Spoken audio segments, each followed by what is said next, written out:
এক শ্রেণীর মিডিয়ার একটা মিসপ্রপাগান্ডার কারণে মাইনরিটি পারসিকিউশনের কথাটা বেশি করে প্রচারিত হচ্ছে। এগুলো তত সত্যর কথা নয়। আমার প্রবাসীদেরকে এ ব্যাপারে সচেতন থাকার, গুজবে কান্না দেওয়ার জন্য অনুরোধ জানাচ্ছি। যত কথা বলা হচ্ছে এগুলো তথ্যভিত্তিক কথা নয়, এবং আমরা সংখ্যালঘুদের নিরাপত্তা, তাদের অধিকারের ব্যাপারে অত্যন্ত সচেতন, এবং তাদের সাথে বারবার আমাদের বৈঠক হয় এবং তাদের সমস্ত কথাবার্তা আমরা শুনি, এবং তাদের বিভিন্ন তাদের মন্দিরে তাদের উপাসনালয়ের সহযোগিতা যা করা দরকার বর্তমান সরকার করে যাচ্ছে। এটা ব্রিটিশ পার্লামেন্টের দুজন সদস্য যেটা বলেছেন, এটা হয়তো ইনফরমেশন গ্যাপের কারণে হতে পারে। আমরা ওনাদেরকে যথাযথ ইনফরমেশন আমরা প্রোভাইড করব ইনশাআল্লাহ। আমরা যারা দায়িত্ব নিয়েছি, আমরা ক্ষমতা দীর্ঘস্থায়ী করার মানসিকতা আমাদের নাই, ক্ষমতা ধরে রাখার ইচ্ছা আমাদের নাই।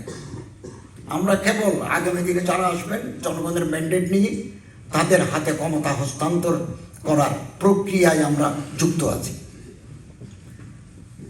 এবং আলহামদুলিল্লাহ, আমি যে মন্ত্রণালয়ের দায়িত্ব, ধর্ম মন্ত্রণালয়, আমার এখানে ইসলামিক ফাউন্ডেশন আছে, ওয়াকফ প্রশাসন আছে, মসজিদ ভিত্তিক পাঠাগার আছে, হজ এবং ওমরা আছে। আমি খুব পরিশ্রম করে দুটা হজের প্যাকেজ ঘোষণা করেছি। একটাতে আগের তুলনায় 1 লক্ষ টাকা কমিয়েছি, আর একটাতে 10,000 টাকা কমিয়েছি।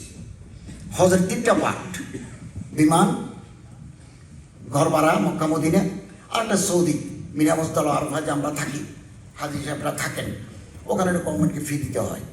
এটা কমাবার আমাদের সুযোগ নেই। বাংলাদেশ বিমানকে সাথে বারবার বসে, এনবিআর এর সাথে বসে, বেসরকারি বিমান চলাচল কর্তৃপক্ষের সাথে বসে 27,000 টাকা কমিয়েছি, আর কমার সুযোগ নেই। একেবারে আমি আসার আগদিন পর্যন্ত আমি বিমান মন্ত্রীর সাথে, আমাদের চিফ অ্যাডভাইজার, আমরা একসাথে বসে আলোচনা করেছি আর কমানো যায় কিনা। থার্ড ক্যারিয়ার অনেকে বলে থাকেন, কেন আমরা এমিরেটস নিই না, কেন আমরা অন্য বিমান নিই না? অন্য বিমান নেওয়ার সুযোগ নাই। সৌদি গভর্নমেন্টের সাথে বাংলাদেশের এবং সারা দুনিয়ার যে চুক্তি, এই চুক্তিতে থার্ড ক্যারিয়ারের সুযোগ নাই, অর্থাৎ আরেকটা বিমান নেওয়ার সুযোগ নাই। 100% হাজিদের মধ্যে 50% বাংলাদেশ বিমান, 50% সৌদি এয়ারলাইন্স, 50-র ভিতরে আবার 15 হচ্ছে ফ্লাইনাস, ওখান থেকে যাবে। একটা থার্ড ক্যারিয়ার আমরা যদি এমিরেটসের সাথে কথা বলি, এটার আইনগত সুযোগ নেই, এবং বিমানও 27,000 টাকার চাইতে বেশি কমাতে চায় না। তো আলহামদুলিল্লাহ, আমরা গোয়েন্দাদের সাথেও কথা বলেছি, ইন্টেলিজেন্সের সাথে। আমরা ওখান থেকে লোক নেব, এবং আমি আগামী মাসের 10-11 তারিখ সৌদি হজ মন্ত্রীর সাথে চুক্তি করতে যাব। বাংলাদেশের পক্ষে আমি, সৌদি আরবের পক্ষে Sheikh Fawzan, minister for Hajj and Umrah, চুক্তি করব। এরপরে এপ্রিল থেকে আমাদের যাত্রা শুরু হবে, এবং একজন ভালো প্রশাসক দিয়েছি ওয়াকফ প্রশাসনে। অনেক case pending in the high court. আমি আইনমন্ত্রীকে একটা নোট দিয়েছি স্পেশাল ব্যাচ করার জন্য।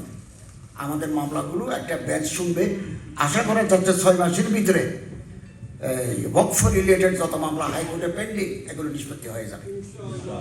তাহলে যাদের দখলে আছে, অন্যায়ভাবে যাদের দখলে আছে, এগুলো আমরা উদ্ধার করতে পারবো।